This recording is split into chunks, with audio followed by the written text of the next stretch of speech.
My kitchen my રેસિપીમાં આપનું સ્વાગત છે। આજે આપણે મંચુરિયન્સ પરાઠા બનાવતા શીખીશું।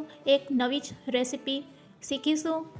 ના વણવાની ના લોટ બાંધવાની ઝંઝટ છતાં પણ ખૂબ જ આ પરાઠા ટેસ્ટી લાગશે। મંચુરિયન્સના સ્વાદને પણ ભૂલાવી દે તેવા આપણે ગુજરાતી ટેસ્ટ સાથે મંચુરિયન્સ પરાઠા બનાવીશું। બધી ટ્રીક અને ટિપ્સ સાથે આજે આપણે આ પરાઠા બનાવતા શીખીશું। એક નવી જ રીતથી આજે આપણે આ પરાઠા બનાવીશું।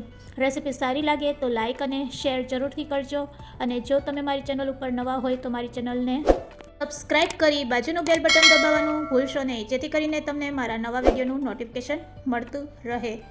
મંચુરિયન્સ પરાઠા બનાવવા માટે આપણે પહેલાં કોબી લેશું। કોબીના અડધા ટુકડાને આપણે ચાકુની મદદથી આ રીતે કટ કરી લેશું, અને જે જાડો ભાગ હોય છે તેને દૂર કરી લેશું, અને પછી તેને ઝીણી ઝીણી આ રીતે કટ કરી લેશું। આ રીતે મીડિયમ સાઇઝના ટુકડા કરીને પછી તેને આપણે ચોપરની મદદથી ચોપ કરી લેશું, અથવા તો આપણે મિક્સર જારના ગ્રાઇન્ડરમાં પણ તેને ક્રશ કરી શકીએ છીએ। તમને જે રીત સહેલી લાગે તે રીતથી તમે તેને આ રીતે ક્રશ કરી શકો છો। બંને રીતથી આ પરાઠા બનીને રેડી થઈ શકે છે। તો આ રીતે ચોપરમાં, અને જો તમારે મિક્સર જારનો ઉપયોગ કરવો હોય તો આ રીતે કોબીના ટુકડાને મિક્સર જારમાં એડ કરી અને તેને પણ આપણે ક્રશ કરી લેશું। આ રીતે મિક્સર જારમાં પણ આપણે કોબીને ક્રશ કરી શકીએ છીએ। તો તમે જોઈ શકો છો। તો આજે આપણે મિક્સરના જારમાં ક્રશ કરેલી કોબીમાંથી આ મંચુરિયન્સ પરાઠા બનાવીશું। તો હવે તેને આપણે એક મોટા બોલમાં લઈ લેશું, અને બચેલા કોબીના પાનને પણ તે જ રીતે ક્રશ કરી લેશું। તો અહીંયા આપણી બધી કોબી ક્રશ થઈને રેડી છે। હવે તેમાં આપણે બધા મસાલા એડ કરશું। સૌપ્રથમ આપણે 1 નંગ સમારેલું લીલું મરચું એડ કરશું, ચોપ કરેલું। સાથે સાથે ચોપ કરેલ 1 નંગ મીડિયમ સાઇઝની ડુંગળી એડ કરશું, અને સાથે સાથે સમારેલી કોથમીર પણ એડ કરી દેશું। હવે તેમાં આપણે લસણની પેસ્ટ એડ કરશું અડધી ચમચી, અને થોડોક આદુનો ટુકડો લઈ તેને આપણે આ રીતે ખમરીની મદદથી ખમરીને એડ કરીશું। સાથે સાથે આપણે લીલી ડુંગળીના પાન કટ કરીને એડ કરશું। હવે આપણે તેમાં મસાલા એડ કરશું। તો અડધી ચમચી હળદર પાવડર, અડધી ચમચી જેટલું લાલ મરચું પાવડર, તેમજ સ્વાદ અનુસાર મીઠું એડ કરશું અડધી ચમચી। હવે તેમાં આપણે આમચૂર પાવડર 1 ચમચી જેટલો એડ કરશું, તેનાથી ખૂબ જ સરસ ટેસ્ટ આવે છે। સાથે સાથે 1 ચમચી જેટલું આપણે આખું જીરું એડ કરીશું।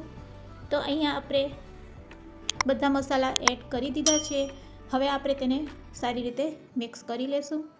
કોબી સાથે મસાલા મિક્સ કર્યા પછી હવે આપણે 2 ચમચી કોર્નફ્લોર અને 2 ચમચી જેટલો ચણાનો લોટ એડ કરીશું। બંને લોટ એડ કર્યા પછી તેને આપણે મિક્સ કરી લેશું। અહીંયા આપણે પાણીનો ઉપયોગ બિલકુલ કરશું નહીં। કોબીમાં જે પાણી હોય છે તેનાથી જ આ મિશ્રણને આપણે રેડી કરવાના છે। અને આ રીતે જો તમે મિશ્રણને મિક્સ કર્યા પછી તમને વધારે ઢીલું કે લાગતું હોય તો ફરીથી આપણે તેમાં 1 ચમચી કોર્નફ્લોર અને 1 ચમચી ચણાનો લોટ એડ કરીને આપણે મિશ્રણને સારું એવું રેડી કરી લેશું। તો મને થોડુંક મિશ્ર ઢીલું લાગે છે, તો હું 1 ચમચી જેટલો ચણાનો લોટ અને 1 ચમચી જેટલો કોર્નફ્લોર ફરીથી એડ કરીશ। તો અહીંયા આપણું મિશ્ર છે આ રીતે રેડી થશે। તો મિશ્રને કેવું રાખવું તે હું તમને બતાવું છું। હાથમાં લઈને બસ આ ટાઈપનું રેડી કરવાનું। હવે કઈ રીતે પરાઠા બનાવવા તે પણ હું શીખવાડું છું। તો આ રીતે તમારે કોટનનો રૂમાલ લઈ તેને પાણીવાળો કરી તેના ઉપર રેડી કરેલું મિશ્રને આ રીતે પાથરી દેવાનું। તમારે હાથમાં જરૂર લાગે તો પાણીવાળા હાથ કરીને તેને થેપી લેવાનું। તો આ રીતે ખૂબ જ સહેલાઈથી આપણા પરાઠા બનીને રેડી થશે। અને બીજી 2 રીત પણ હું તમને બતાવીશ। તો તમને જે રીત સહેલી લાગે તે રીતથી તમે આ પરાઠા બનાવી શકો છો। બસ આ રીતે પરાઠાનો શેપ આપી પછી આપણે તેને હાથમાં લઈ લેશું। આ રીતે જરૂર લાગે ત્યાં પાણીનો ઉપયોગ કરી લેવાનો, અને આ રીતે તેને રૂમાલ ઉપર થેપી લેશું, અને પછી આ રીતે હાથમાં લઈ લેવાનો।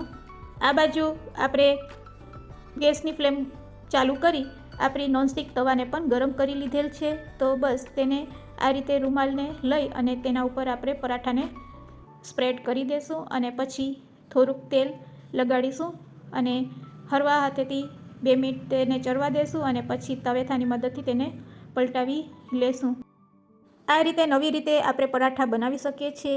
બંને બાજુ સારી રીતે પાકી જાય એટલે તેને આપણે એક પ્લેટમાં લઈ લેશું. તો આપણું એક પરાઠું બનીને રેડી છે, તેને આપણે પ્લેટમાં લઈ લેશું. હવે આપણે બીજી રીત શીખીશું. તો નોનસ્ટિક તવા ઉપર ડાયરેક્ટ જ આપણે મિશ્રને આ રીતે લઈ પાણીવાળા હાથથી તેને આ રીતે થેપી લેશું.